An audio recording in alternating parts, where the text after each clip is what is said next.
Oh, it's the Libby O Show.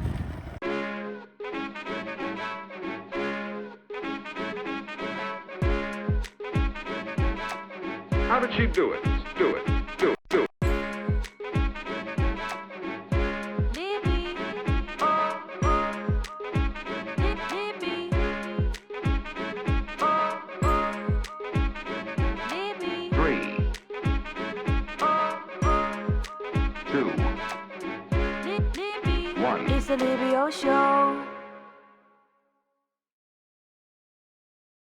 Action. Action. You're gonna love me. Like one day we're gonna be on a talk show. We're gonna be on my talk show. I mean, we're on my talk show right now. I know. But one day we're gonna be this. That's how we're gonna start every single show. Welcome everybody to a brand new episode of the Libby O Show.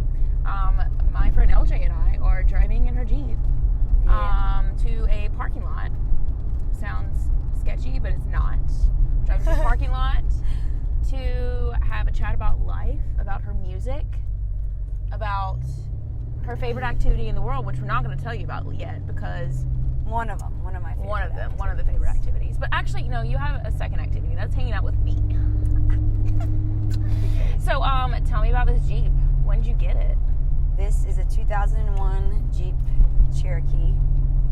I had been looking for one for a while. Yeah. I got it right when I moved to Nashville.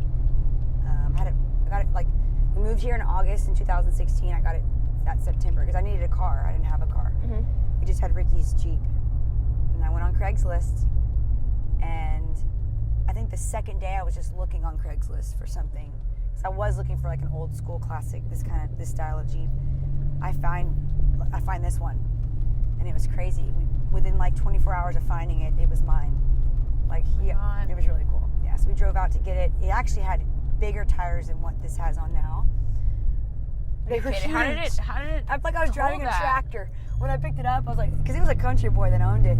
We're here at the parking lot. Yeah. It's not very far from my house. It's like a mile and a half, and this is kind of where Rick and I come and hang out on Sunday afternoons. It's kind of chilly out right now today, but once it starts warming up, we're out here around sunset, and it's beautiful. So y'all are gonna see it. Yeah. And this girl's gonna try and learn how to longboard. Oh God. I'm not liable for anything. You're not. I have not signed any paperwork, but it's fine. I trust her. Yeah. She's gonna help me. We'll see how it goes. If I can ride a bike, I can ride a longboard, right? I don't know, Libby. I don't know. I mean, watch But me. I love the confidence. We'll take it.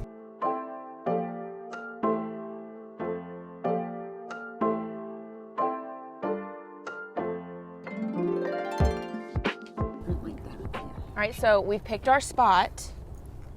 Would you like? We're here live from the Metro Center parking lot. Oh yeah, shout out. Shout out to Metro Shout Center. out. This is the zone. Some Thank handmade you pottery. so much.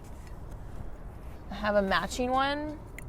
Okay, so guys, what I like to do is I like to put the cream in first, then add the coffee, because then I'll have to stir it. Get it? You want some? Now you gotta let it. You gotta pour it to where it goes all the way to the top.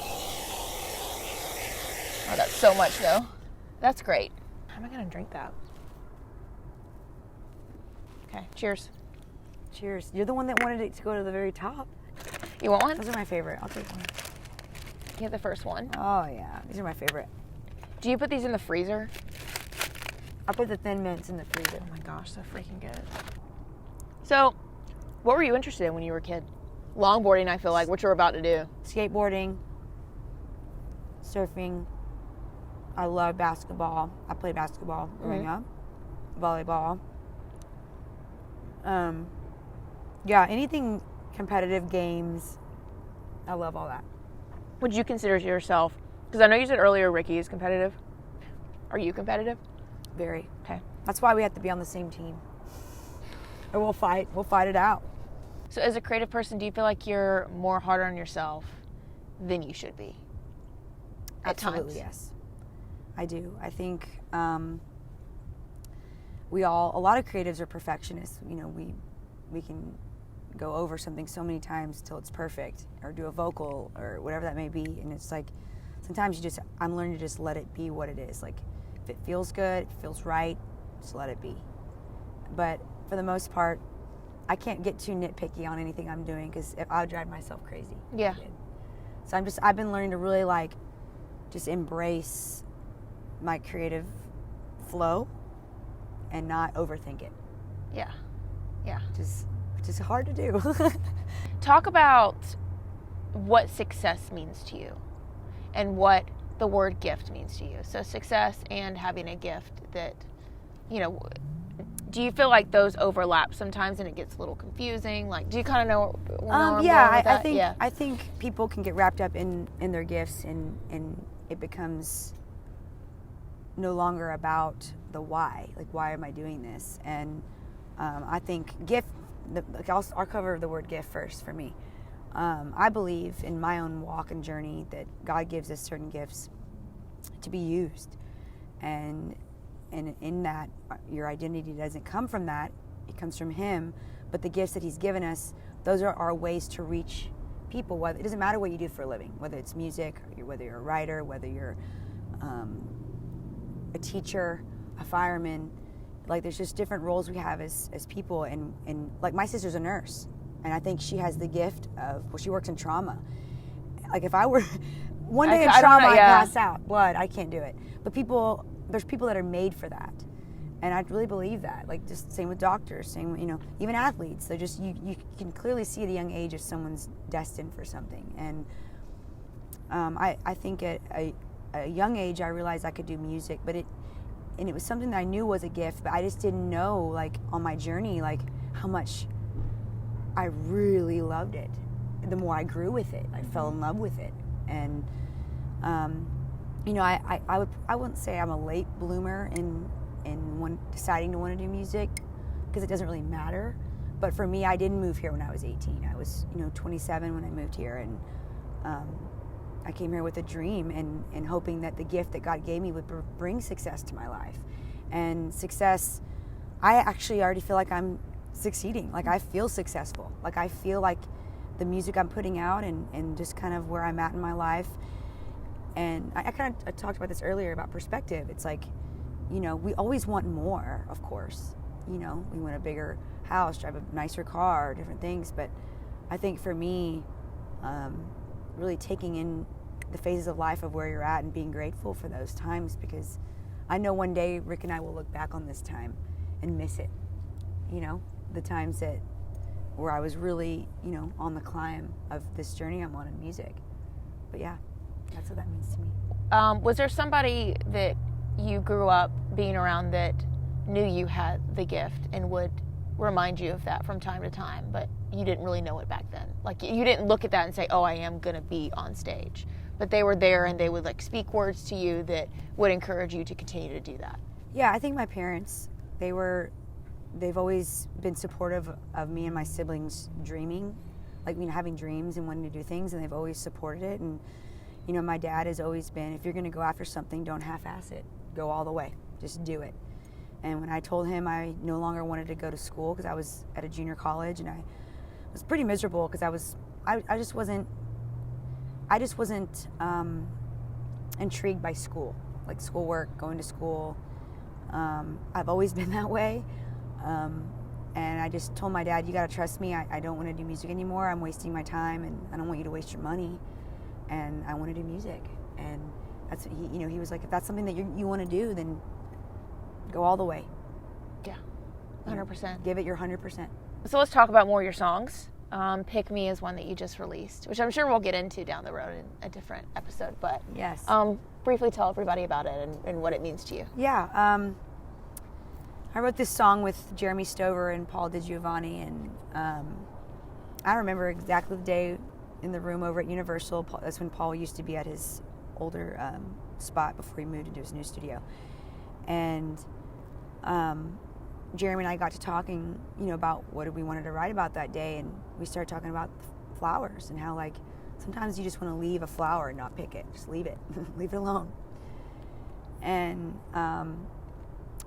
that's where that stemmed from, and allowing this song to be an anthem for that person that's right in the heat of heartbreak, like that, right in the middle of it, where you're like, you almost don't know what to do with your emotions, where you're like, I don't want to listen to a happy song, I don't even know if I can listen to a sad song. But this is that song for that person that's like, wow, this is exactly how I feel, especially as a woman, you know. And I've had so many people reach out to me on Instagram that and Facebook and have said like, wow, this is exactly how I feel. I just went through an awful breakup or even a divorce. And I think heartache is where we learn the most, not only about ourselves but about life. It's where that's where we really endure pain, because heartbreak brings so much pain. And I know that feeling. And there's so many different levels of that, meaning, you know, whether that's you lose someone that you love, you know, whether through a breakup or you just lose someone you love. And but yeah, that song, you know, even when I listen back on it, I remember where I was in that time when I wrote it, and hoping that this feeling that we were trying to create would really bring hope somehow, just through what I'm saying, that they're gonna be fine, you know. How do you celebrate the yeses? What's your favorite way to celebrate? I'm a champagne girl. Yeah? We probably should have been drinking We should have put Bailey's in this or something. Yeah, I love any reason to celebrate and pop champagne. Yeah, I'm one of those that's, I like celebrating other people too. Just, I love hearing about what's the good going on in your life, because those things should be celebrated amongst friends and family. And I grew up in a very large family, both sides. I mean, my mom's Hispanic, and I come from a very large Hispanic family. And on my dad's side, you know, I have over 30 first cousins, and we grew up celebrating everyone's birthday, everyone's anniversary, everything. You lost a tooth, we were celebrating. I don't know, those kind of yeses where they're like putting that stamp of like, yes, I see the vision, I believe in you. Those are the kind of things that I want for myself. You know, we desire that. We want to be believed in. We want that support. And for me, that was a very significant yes so far in my career. Probably one of the biggest ever is Jeremy and Brooke believing in me and signing me to Recreative. That feeling of just almost like weight was lifted off my shoulders of just being like, okay, all right, this is real. Like, they see it. They see the same vision that I see and that Rick and I see for myself. Yeah. And that's so important. That's so vitally important in what you're trying to create for yourself, in the life that you're trying to create, is having people around you that give you that kind of support and belief. I know, I love this city. I love the industry that I work in. I love that I've met you. You've been such a blessing in my life, and thank you for having me on the Libby O Show. Yes. Like, oh my gosh, first episode. Yes, ma'am. It's incredible, Libby. Well, and thank you for like inspiring me to keep going with it, because like, you know, I believe in you. am pretty headstrong in my creative pursuits, but like, I will say I haven't always. It's nice to be able to trust a few people to give me real sound advice about what I want to do with my life, because I do need people, and I do need that support, and you've been a genuine support to me, so thank you. Well, cheers to that. Yeah. Well, thank you. All right, guys, thank you so much for listening, watching to the Libby O Show. This is my friend LJ, and let's go longboarding. Okay, we're doing this. All right, we're here with Libby O. We're here, and we're gonna longboard. And there ain't no telling how this is going to go. All right, here we go. What you've told me so far is I need to put my left foot angled on this, right? Yes. Ready? Okay. Watch my foot. Okay. Just here. And you push off. I'm nervous. Push off. I'm nervous. Are you stressed? My heart, I'm stressed out, but I feel like I'm... Put that foot more forward. Like, pick it up. There you go. Okay, hold on. Just bend. Stay bent. Okay. Put this foot more back. Okay, you ready? I think. Turn your feet in. Get this foot back more. Wait, don't push me too fast. Listen, I'm not kidding. Okay. We're gonna go. I think I need, hold on. Don't let me go, please.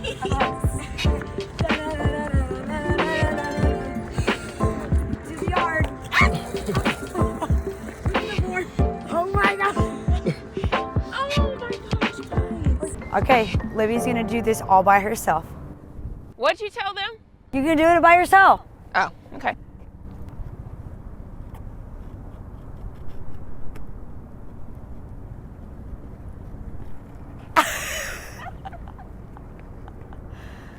Okay, now faster. Listen, I'm getting there. I just need to go a little bit faster. I just said that. Yeah. Keep pushing.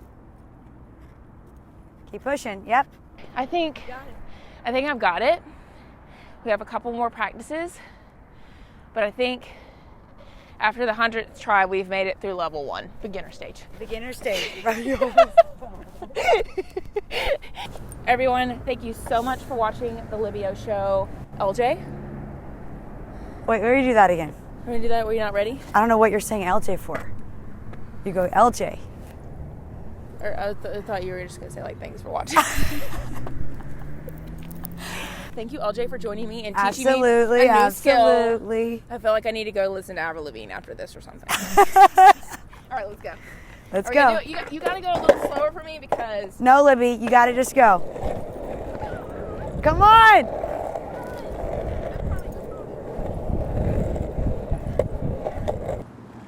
We out. It's Out. the Libby O Show. My boy. He's the sweetest boy. We adopted him last April. Goose? This sport is a Sector 9. I'm not trying to promote the brand, but